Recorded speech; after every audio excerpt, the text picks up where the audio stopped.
Welcome to Mizo Helpline Show channel. Ole hepa hi amol nge a zo fit zani somriat pani tawara heteng hianin a che tatan vela hi arap khop maya engpo ni sala a video hi en kan en hawanga than chuang alo en to mai theya hemi video hi aron viral a hianin engpo ni sala amol nge a zo heteng hi kan ngam ve angem emo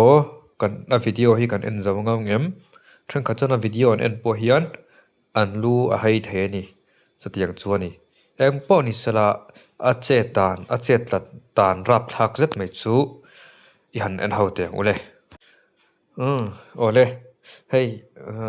fit zani somriat patni no safety fear factor extreme because going viral matter more than staying alive tinaron da kul mai hey caption a po hay caption po hian in mola ti viawani ti chuan tower hi fit zani somriat pahnia sang ania sang khop meya ti chuanin I safety gear eng ma nei lawa ti chuanin a video hi a viral nuwa police te pon an hreng nge ni pa hemo chu tiang chuani chuwangin a video hi a viral ten char riap riap khop mai khai hetiang hi chu hetiang te lo po hian tam tak chu hetilaya eng ma te lo po lu hei kal tur kan tam don khop mai amo chuwak chuanin hetiang hi chu ching tam lo a tha khop mai ching ve lo a tha khop mai mo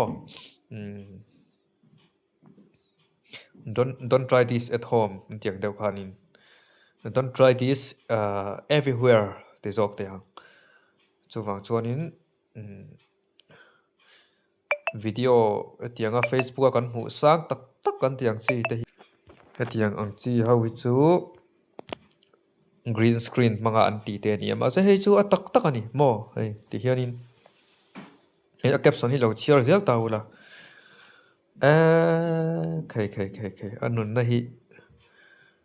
a hlut lo ve hle ani khai a kut hi thla don nge mani khai sang chu ngam riap nge ni a ami pa ngai vak lo nge eng tianga han chiam nge ani poisa hlo phai ham ti te nge ni ai so off hrim ti te po ni sala accidental thil thleng vek the ni mo chuwang chuanin risky vek ani hetiang te hi abai lau fo khop maya eng tiang en el tiang in lo in fit po ni ma sela hetiang chu ti chin lo hi thrim I sei tong kharin I thren khatam takhi chuanin hei Facebook a te in ti panan te teng khanin anin vora thil sang taka te mo thren khatam takhi chu green screen manga khatianga ti te an ya green screen ha thili ti thei em to ama maro chu tunami hi chu arial atak ania police tapon an man ngal an hreng ngal ani kenin dam kan duwa thil sang deuh hlek thingkunga apo kan lon tha du lo laia hetianga lo ti te chu khai merry go round apo tam tak chu mela apo kalan chuangam lowan tlang ti ten lawan nan hlut line thren khat chuanin kan tlalawanga an ti nge ya po palthil mo thleng vek thei tin thil re kan thiam thil hianin kan tu sual du chok poka kan thiam thil hrim motor khal thiam takpo motora bok accident ten an thinut nut mai ni tiang pokin football thiam deuh te po football cha suarin an thi fo to boka tui hleu thiam po chu tiang pokin tuya an lo thin hem to em pokani chuwang chon kain fita tiang te chu ka thiam na tu ka lom ti awanga khatianga in so off na lo man kha chu afu chia lo ka ti a kai chuan tin hei zong te po hi thingkung lon an thei em angau ka ti te po mar chu thingkung atanga tlapala thi te hi an tame em tho mai ni chuwang chuanin thil hi kan thiam po le kan thiam na thil hianin mo heng hianin min heng atang hianin van tuai nei kan tok thấy ni thì kan hriat thiam ngai ang lai po film khur ta kan nom reng ngai thil kan thiam le kan thei nei kan chapo pui chuanin hei hianin enge kan tlak chiat pui ve thrin ani tunami te po hi hetianga ati fo chuan alo ti fo tem chu ka hrelawa ti kai mo chuanin hetiang pok atang hianin chasualin athi pha the ni tin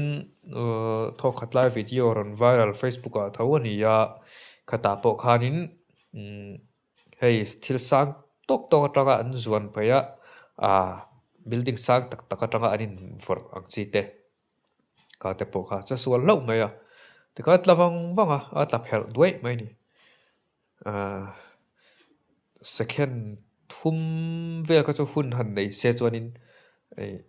an fit em awang khanin anun na chu chan man mai thei ma se second thum lek tlai hi poi em a chuwang chuan tiang hi chu thin lo hrim hrim hi a tha ani tlai pal hi a poi ni mo engemaw pal zeu ti sual pal zeu hi poi em ani ti lai ta kha kanan se ta du ani